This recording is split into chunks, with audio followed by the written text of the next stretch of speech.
साथ साथ निर्देश भी दिए हैं कि स्टार कैंपेनर्स पॉलिटिकल प्रोपेगेंडा के समय डिफेंस फोर्सेस के ऑपरेशनल चीजों के ऊपर बातचीत नहीं करेंगे। आपके लिए मैं पढ़कर बता सकता हूं कि they have asked star campaigners to refrain from indulging in any political propaganda involving activities of defense forces and not to make potentially divisive statements regarding socio-economic composition of defense forces. Modi ji जब जब फंसते हैं तो वो कोई ना कोई सहारा ढूंढते हैं। पहले वो डिफेंस का सहारा ढूंढते थे, डिफेंस फोर्सेस के पीछे जाकर छुपते थे, और अब इलेक्शन कमीशन ऑफ इंडिया के जरिए एक डायरेक्शंस इशू करवाई गई। इसके साथ साथ मैं आपका ध्यान मॉडल कोड ऑफ कंडक्ट इसके अंदर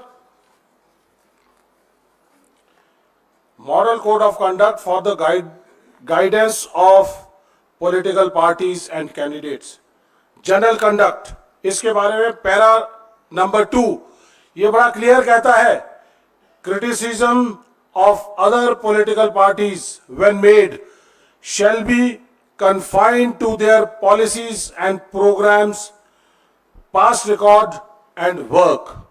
तो हम जो बात कर रहे हैं वो सिर्फ और सिर्फ पॉलिसी के बारे में बात कर रहे हैं।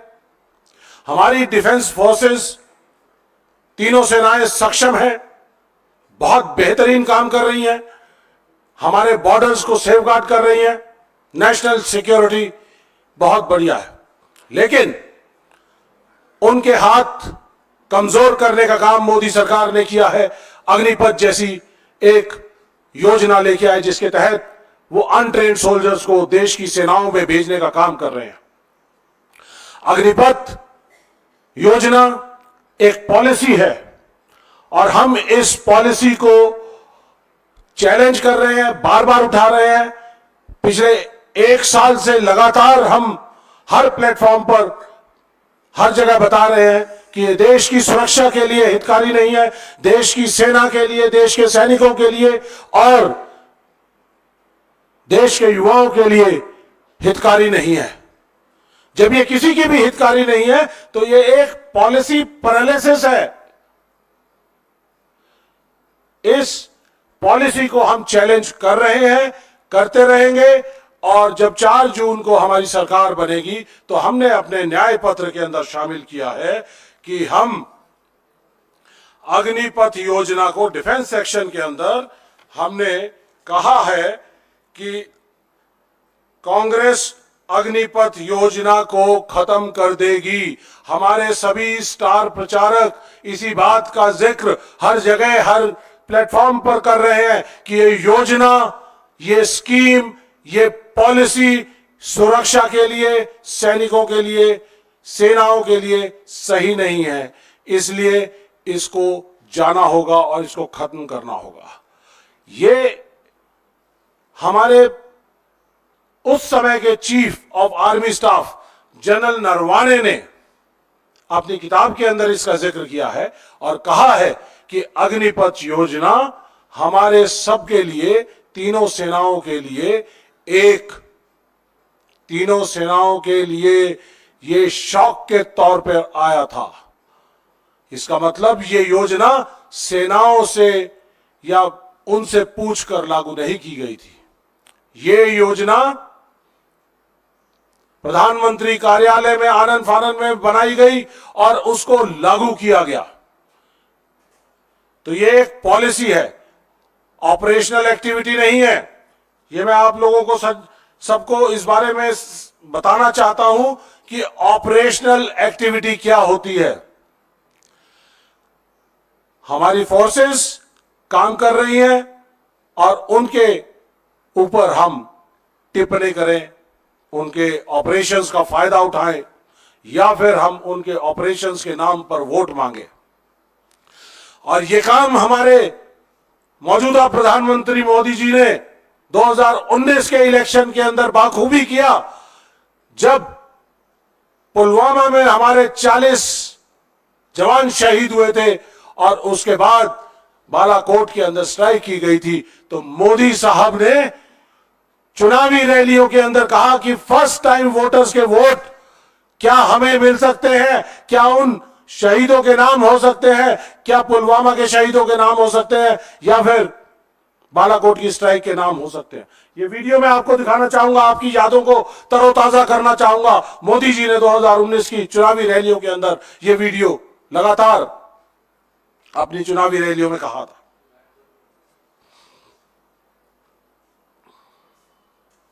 क्या आपका पहला वोट पाकिस्तान के बालाकोट में एयर स्ट्राइक करने वाले वीर जवानों के नाम समर्पित हो सकता है क्या? मैं मेरे फर्स्ट टाइम वोटर से कहना चाहता हूं कि आपका पहला वोट पुलवामा में जो वीर शहीद हुए, उन वीर शहीदों के नाम आपका वोट समर्पित हो सकता है क्या? मैं फर्स्ट टाइम वोट।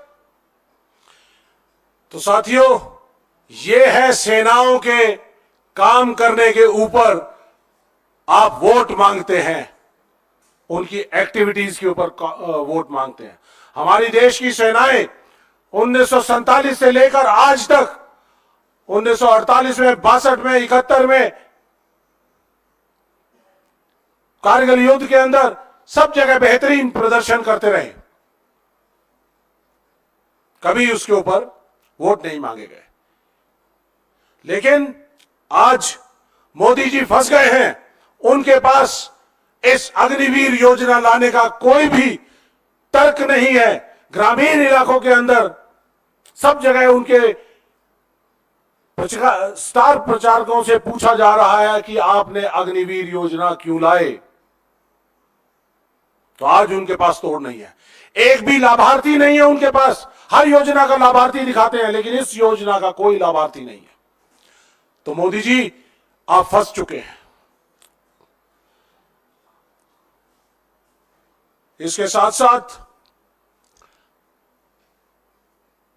जो मॉडल कोड ऑफ कंडक्ट है और ईसीआई की गाइडलाइंस, वो कहती हैं कि हम न्यू पॉलिसीज के बारे में बात कर सकते हैं, हम होप, आगे आने वाले समय में क्या करेंगे उसकी होप के बारे में बात कर सकते हैं।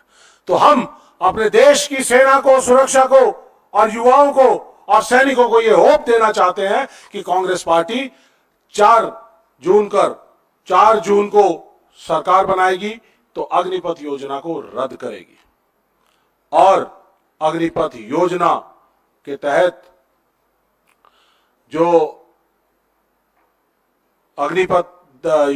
तहत जो हमारे अग्निवीर हैं, उनके लिए कोई ना कोई स्थायी प्रबंधन का काम करेगी, और इसके अलावा पुरानी भर्ती प्रक्रिया उसको लागू करेगी। तो साथियों, हमारे को सबको यह जानना जरूरी है कि अग्निपथ योजना जो है, ये देश की सुरक्षा के लिए डैमेजिंग है। इसने हमारे देश में 2 तरह के क्लासेस फौज के अंदर, यूनिफॉर्म के अंदर पैदा कर दिए हैं, जिसको हम बोलते हैं हैव्स और हैव नॉट्स।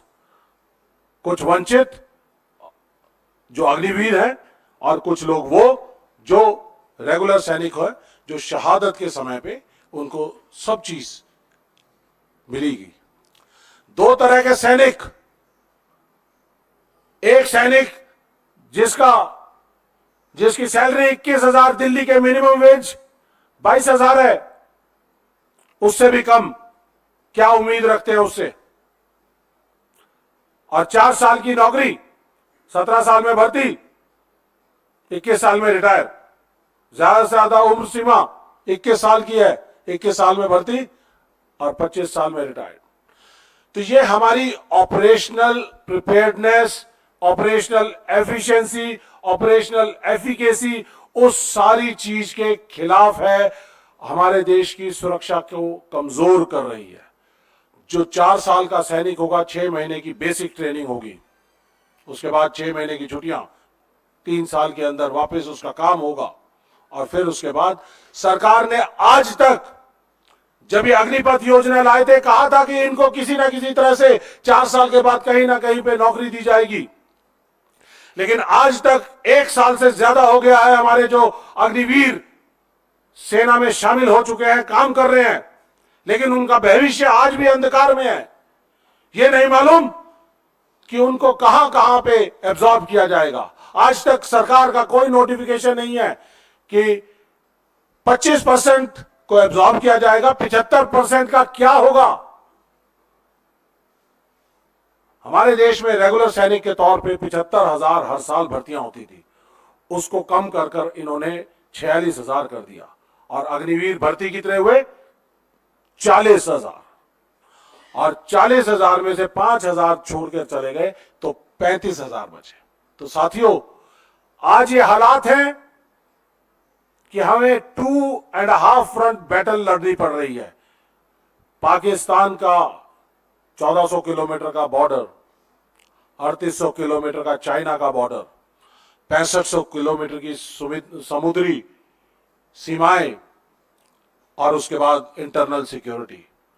हमें रेगुलर सैनिक चाहिए देश की सुरक्षा को चाक और चौबंद रखने के लिए। हमें 4 साल के सैनिक नहीं चाहिए जिनका भविष्य भी अंधकार में है। जब सैनिक सरहद पर खड़ा होता है तो उसको मालूम होता है कि मैं देश के लिए कुर्बान हो रहा हूं, तो मेरे पीछे मेरे देश, मेरे परिवार का, मेरे बच्चों का, सबका ध्यान रखेगा। और अग्निवीर जब शहीद होता है तो अग्निवीर के शहीद होने पे सिर्फ मात्र 4 साल तक उसको पूरी सैलरी मिलती है, और उसके बाद कुछ भी नहीं, ना पेंशन है, ना ग्रेच्युटी है, ना एक्स सर्विसमैन का बेनिफिट है, ना शहीद का दर्जा है, और तमाम तरह के जो बेनिफिट एक रेगुलर सैनिक को दिए जाते हैं वो नहीं है। और रेगुलर सैनिक को 15 साल तक लगातार तनख्वाह मिलती है, परिवार को फुल सैलरी, फिर पेंशन, फिर ग्रेच्युटी, एक्स सर्विसमैन का दर्जा, शहीद का दर्जा, शिक्षा में बहुत सारे बेनिफिट्स, और तमाम और तरह के जितने भी बेनिफिट्स रोजगार के लिए या किसी भी चीज के लिए, परिवार के लिए, पूरा देश उसके लिए खड़ा है। तो साथियों, जो ये इन्होंने 2 हिस्से हमारे देश के कर दिए, हमारे सैन्य के 2 हिस्से कर दिए हैं, हैव्स और हैव नॉट्स, उसके बारे में आप सबको बहुत अच्छी तरह से जानकारी है। और इस रिड्यूस्ड इनटेक की एक और स्टोरी आपको बता दूं कि जिस तरह से 2019 और 22 के बीच में हर साल 75,000 सैनिक आने चाहिए थे, वो नहीं आए। उनकी भर्तियों को रद्द कर दिया गया, अग्निपथ योजना को ले आए, और 1.5 लाख बच्चे जो सिलेक्ट हुए थे उनको अग्निपथ के नाम पे उसको बाहर कर दिया गया। और जब बाहर कर दिया तो वो 1.5 लाख बच्चे आज लड़ाई लड़ रहे हैं। कांग्रेस पार्टी उनकी लड़ाई लड़ रही है, जय जवान कैंपेन उनके लिए चला रही है, और उसके लिए हमने कहा है कि उन 2019 से लेकर और 22 के बीच में जो भर्तियां हुई थी उन सबको हम उनका भर्ती प्रक्रिया को कंप्लीट करेंगे। हमने सड़क से संसद तक उनकी लड़ाई लड़ने का वायदा किया था कांग्रेस पार्टी ने, जननायक हमारे राहुल गांधी जी ने, तो हम सड़क पे भी उनके साथ लड़ाई लड़ी, आप सबने देखा। और उसके साथ साथ हमने संसद में बहुत उठाने का काम किया, जय जवान कैंपेन चलाई, और उसके बाद हम कोर्ट के अंदर लीगल बैटल भी इसके लिए लड़ रहे हैं। तो साथियों, एक और जो बात बीच में आई थी कि शायद जब ये योजना लेके आए थे तो उसमें पैसे की कमी करना चाहते थे, कटौती करना चाहते थे। आपको मालूम होगा कि हमारे देश ने 4 लड़ाइयां लड़ी हैं, और उस समय हमारे इकोनॉमी आज की तरह उतनी मजबूत नहीं थी, बजटरी प्रोविजंस उतने नहीं थे, लड़ाइयां भी लड़ी, मॉडर्नाइजेशन भी किया, टैक्स भी नए लेके आए, जहाज भी लेके आए, मिराज लेके आए, MiG-29 लेके आए, तमाम तरह के अलग अलग जहाज लेके आए, शिप्स लेके आए, फ्लीट कैरियर लेके आए, रेडार्स बनाए, डेवलपमेंट के लिए पब्लिक सेक्टर अंडरटेकिंग्स को क्रिएट किया, एक स्पेस वॉरफेयर के प्रोग्राम्स लेके आए, मिसाइलें डेवलप की, पृथ्वी अग्नि लॉन्ग रेंज मिसाइल 10-10 हजार किलोमीटर की मिसाइल, न्यूक्लियर मिसाइल्स डेवलप की। और तब भी हमारी सेना रेगुलर सैनिक थे, बजटरी प्रोविजंस की कोई कमी नहीं थी, मॉडर्नाइजेशन लगातार चल रही थी। और आज इस न्यू इंडिया में एक नई चीज देखने को आई है कि शायद ये पैसा बचाना चाहते हैं। पैसा बचाने के लिए अग्निपथ योजना देश की सेनाओं के ऊपर थोपी गई थी। तो क्या मोदी जी, आपकी सरकार के पास देश की सुरक्षा के लिए और देश को सुरक्षित रखने के लिए, सेना पे खर्च करने के लिए आपके पास बजट नहीं है? आप तो ट्रिलियन इकोनॉमी की बात करते हैं, लेकिन आप अगर मॉडर्नाइजेशन के लिए कहते हैं पैसा नहीं है, उसके लिए हम जो है 4 साल के मात्र सैनिक लेके आना चाहते हैं, हम पेंशन और ग्रेच्युटी और इस सारी चीज को बचाना चाहते हैं, तो ये गलत कॉन्सेप्ट है। ये पॉलिसी ही बुनियादी तौर पे गलत है। इसलिए हम इस पॉलिसी के बारे में हर जगह जिक्र कर रहे हैं, कह रहे हैं कि ये पॉलिसी देश के लिए सही नहीं है, तो इसको पॉलिसी को जाना पड़ेगा। तो आप लोगों को एक और चीज बताना चाहूंगा, जहां तक बात है ट्रेनिंग की, क्योंकि ट्रेनिंग कम हो रही है। हमारे अभी तक 11 अग्निवीर शहीद हो चुके हैं, और 11 अग्निवीर जो शहीद हुए पिछले 1 साल में, 1 साल से भी कम समय में, उनमें से 7 लोग ऐसे हैं जिनकी संदिग्ध हालातों में मौत हुई है। संदिग्ध हालात का मतलब कि शायद गोली लगने से हुई है, लेकिन शायद वो सुसाइड हो सकते हैं या कोई और चीज हो सकती है। जब आप फौज की ट्रेनिंग को छोटा कर देंगे, 1.5 साल बेसिक ट्रेनिंग होती है, मेंटली रोबस्ट सोल्जर तैयार करते हो, फिजिकली रोबस्ट सोल्जर तैयार करते हो, ऑल वेदर सोल्जर तैयार करते हो, तो उसके अगर ट्रेनिंग को कम कर देंगे तो हो सकता है कि वो मेंटली उतना रोबस्ट सोल्जर तैयार ना कर पाओ, जो कि देश की सुरक्षा के लिए तकलीफ दे है। और इसीलिए सेना ने एम्प्लॉयबिलिटी रेस्ट्रिक्शंस निकाली कि हमारे देश के जो अग्निवीर हैं उनको, क्योंकि वो फुली ट्रेन नहीं है, तो इसलिए हम उनको ऑल वेदर सैनिक के तौर पे इस्तेमाल नहीं कर सकते, इंडिपेंडेंटली कहीं अकेले डिप्लॉय नहीं कर सकते, हार्श कंडीशंस में नहीं डिप्लॉय कर सकते, और सेंसिटिव लोकेशंस के अंदर नहीं डिप्लॉय कर सकते। तो ये कैसे सैनिक हम तैयार कर रहे हैं? और अब जो फीडबैक आ रहा है, अभी आपने देखा होगा रिसेंटली, अगर आप लोग फॉलो कर रहे हैं, तो सेनाओं ने कहा, सेनाओं के बीच में से बात आई कि एक सर्वे किया जाए कि इनकी ट्रेनिंग का ऑडिट हो, ट्रेनिंग कैसे हो रही है, क्या हम जो चाहते थे वैसे हम सैनिक तैयार कर पा रहे हैं, क्या इनटेक ठीक हो पा रहा है, क्या, और तमाम तरह की समस्याओं को लेकर एक इवैल्यूएशन के लिए सर्वे किया जा रहा है। यह सर्वे इस स्कीम को लाने से पहले करना चाहिए था, पायलट प्रोजेक्ट करना चाहिए था, जो उन्होंने नहीं किया। हमारी देश की सेनाओं पे पहले अग्निपथ जैसी योजना ये थोप दी, जो सेनाओं ने नहीं मांगी थी। और आज आप 1 साल के बाद, क्योंकि समस्याएं यूनिटों में आ रही हैं, समस्याएं आ रही हैं, तो अब उसके ऊपर सर्वे करना चालू कर रहे हैं। और अब एक और नई चीज इन्होंने ऐड की है कि जो जवान हमारे भर्ती होंगे, उन जवानों का साइकोलॉजिकल टेस्ट भी किया जाएगा। तो ये तमाम तरह की चीजें हैं जो आप सब लोगों को, लोगों के बीच में लेके जानी चाहिए। तो साथियों, जहां तक बात है इलेक्शन कमीशन ऑफ इंडिया की, उन्होंने जो डायरेक्शंस दी हैं हमको, उनको पूरी तरह से फॉलो करते हुए सेनाओं के कार्य के ऊपर, कार्यक्रम के ऊपर, सेनाओं के काम करने के तौर तरीके के ऊपर, ऑपरेशनल प्रिपेयर्डनेस के ऊपर या उनकी एक्टिविटीज के ऊपर हम कोई बात नहीं करते हैं, लेकिन पॉलिसी बनाना लेजिस्लेचर का बेसिक काम है, रिस्पॉन्सिबिलिटी एंड ड्यूटी है। तो ये पॉलिसी प्रोविजंस का मैटर है, इसलिए हम इसको लगातार इस बात को, इस पॉलिसी को, अग्निपथ को की पॉलिसी को उठाते रहेंगे। और जो पॉलिसी देश की हितकारी नहीं है, सुरक्षा की हितकारी नहीं है, सेना की हितकारी नहीं है, तो उसको हमने स्क्रैप करने का, खत्म करने का फैसला किया है। और इस फैसले के साथ हम अडिग हैं, देश की सेनाओं के साथ हैं, देश के सैनिकों के साथ हैं, और उनके काम और जुनून उसको सलाम है। धन्यवाद। बनती तब तक ब्रह्मोस के निर्यात पर बातचीत नहीं होगी। और 2010 में नई दिल्ली में मौजूद थी उस वक्त इंडोनेशिया की टीम, जो ब्रह्मोस एरोस्पेस का दौरा करना चाहती थी, वो भी नहीं करने दिया। देखिए, ब्रह्मोस मिसाइल ये पूरी तरह से इंडिजिनस मिसाइल है और इसका प्रोडक्शन तकरीबन 2004 के अंदर शुरू हो गया था। और सबसे पहले जो मिसाइल्स की जो हमारी ऑपरेशनल रिक्वायरमेंट है उसको पूरा किया गया, प्रोडक्शन कैपेसिटीज को एनहांस किया गया।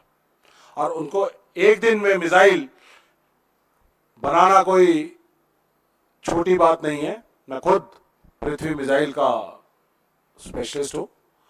पृथ्वी के साथ अग्नि शुरू हुई, साथ में हमने इंडिजिनस तौर पे ब्रह्मोस का काम शुरू किया।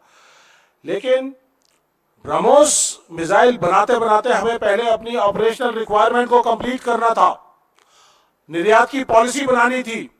आपको जानकर हैरानी होगी, जिस न्यू इंडिया के अंदर जिक्र करते हैं मोदी जी, कहते हैं मेक इन इंडिया 2016।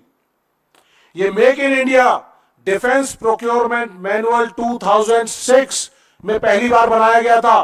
और उसके अंदर कहा गया था कि कोई भी चीज हम बाहर से खरीदते हैं या बनाते हैं देश में, तो उसके लिए डिफेंस प्रोक्योरमेंट मैनुअल के अंदर कैटेगरी डिफाइन की।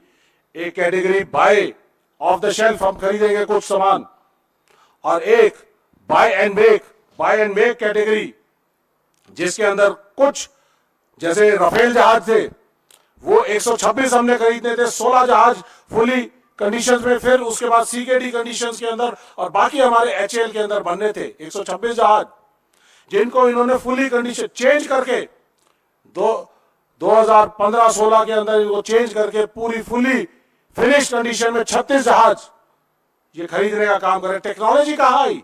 टेक्नोलॉजी ऑफ ट्रांसफर नहीं हुआ हमें। ये 2006 का जो डिफेंस प्रोक्योरमेंट मैनुअल जो बनाया गया था, उसके अंदर टेक्नोलॉजी को ट्रांसफर करने के लिए अलग अलग कैटेगरी बनाई गई थी।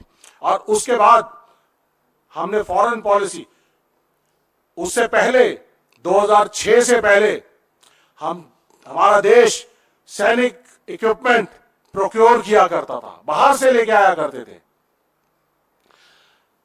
1980s में 82 के अंदर हमारा इंटीग्रेटेड मिसाइल डेवलपमेंट प्रोग्राम चला, जिसके तहत हमने मिसाइल डेवलपमेंट की, अलग अलग अग्नि, नाग, पृथ्वी, आकाश, ये missiles, surface to surface, tank warfare के लिए एयर टू एयर मिसाइल्स, ये हमने डेवलप की। वो डेवलपमेंट स्टेज थी और हम मैन्युफैक्चरिंग कर रहे थे। वो था मेक इन इंडिया असली। डिफेंस पीएसयूज को हम तगड़ा कर रहे थे। और उसके बाद जब हमारी ऑपरेशनल प्रिपेयर्डनेस की रिक्वायरमेंट्स कंप्लीट हो रही थी, तो हमने 2006 के बाद प्रोक्योरमेंट मैनुअल से जो भी सामान उसके बाद आया, उसका 30% ऑफसेट में हिंदुस्तान में बनता था, और उससे टेक्नोलॉजी की ट्रांसफर होती थी। तो इस तरह करके हमने टेक्नोलॉजी को एब्जॉर्ब किया है। और उसके बाद जब हमारी ऑपरेशनल प्रिपेयर्डनेस की रिक्वायरमेंट कंप्लीट होती चली गई 2009 में, 10 में, तो फिर हमने कहा कि हम आज डेवलप्ड कंट्रीज की तरह, रशिया की तरह, अमेरिका की तरह हम निर्यात भी कर सकते हैं, हथियारों का निर्यात कर सकते हैं। हमने बर्मा के पास भी भेजा, हमने फिलीपींस के पास भी भेजा, और ये ब्रह्मोस मिसाइल वाला जो जो आपने सवाल पूछा है, ये भी निर्यात की पॉलिसीज हमारी कई लेवल ऑफ डिस्कशंस टॉक्स हुई है, उसके बाद जाके ये ब्रह्मोस की पॉलिसी और निर्यात पॉलिसी जो है वो बनी है।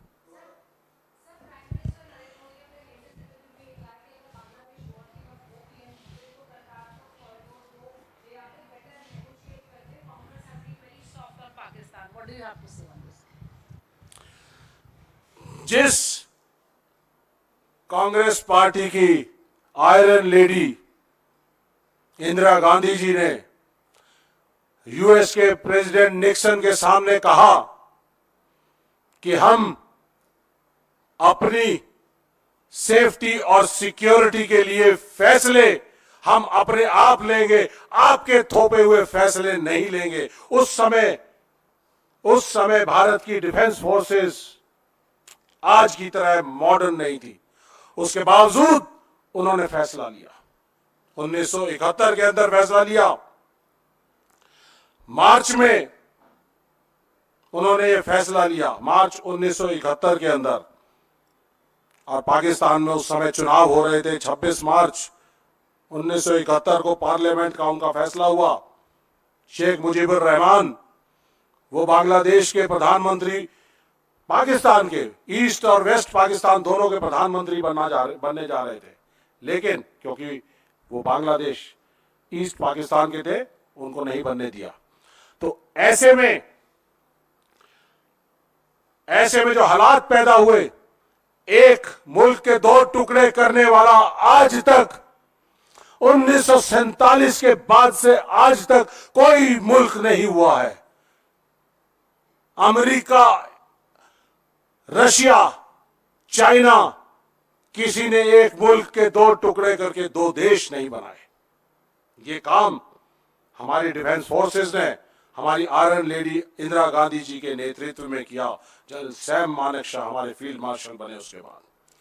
और आपको यह भी बताना चाहता हूं कि 1971 की जो वॉर थी, वो मिलिट्री हिस्ट्री की सबसे बड़ी सर्जिकल स्ट्राइक थी, जिसके अंदर एनिमी पोजीशंस के पीछे जाकर ढाका को पूरी तरह से पैरा ड्रॉपिंग करके, टैंक ड्रॉपिंग करके और बहुत सारे तमाम हथियार को ड्रॉप करके हमने ढाका को घेर लिया।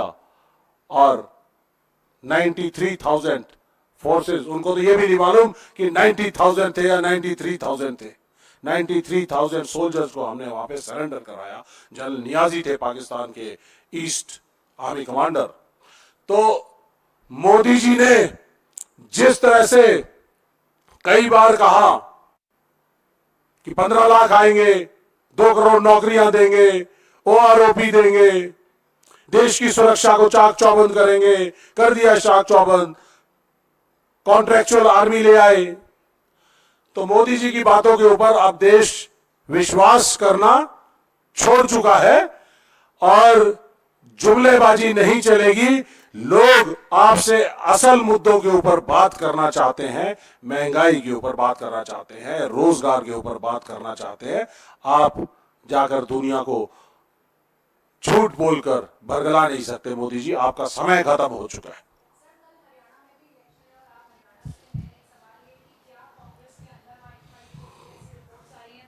Congress is divided between two camps, especially in Haryana.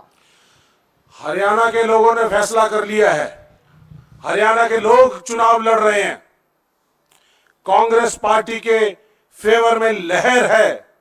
और आप 4 जून को देख लीजिएगा, जब फैसला आएगा तो सबके जो टीका टिप्पणियां सब बंद हो जाएंगी।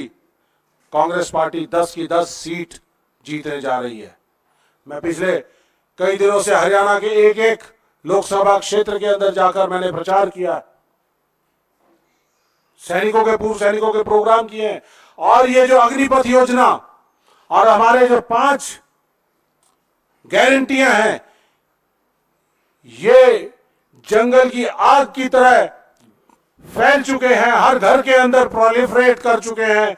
और एक ही मत बाहर निकल कर आ रहा है कि कांग्रेस पार्टी को 10 की 10 सीटें जिताकर भेजनी है। तो ये बीजेपी और बाकी लोग कुछ भी कह सकते हैं, इन फाइटिंग की बात कर सकते हैं और बहुत सारी बातें कर सकते हैं, लेकिन उनका हरियाणा से जाना तय है।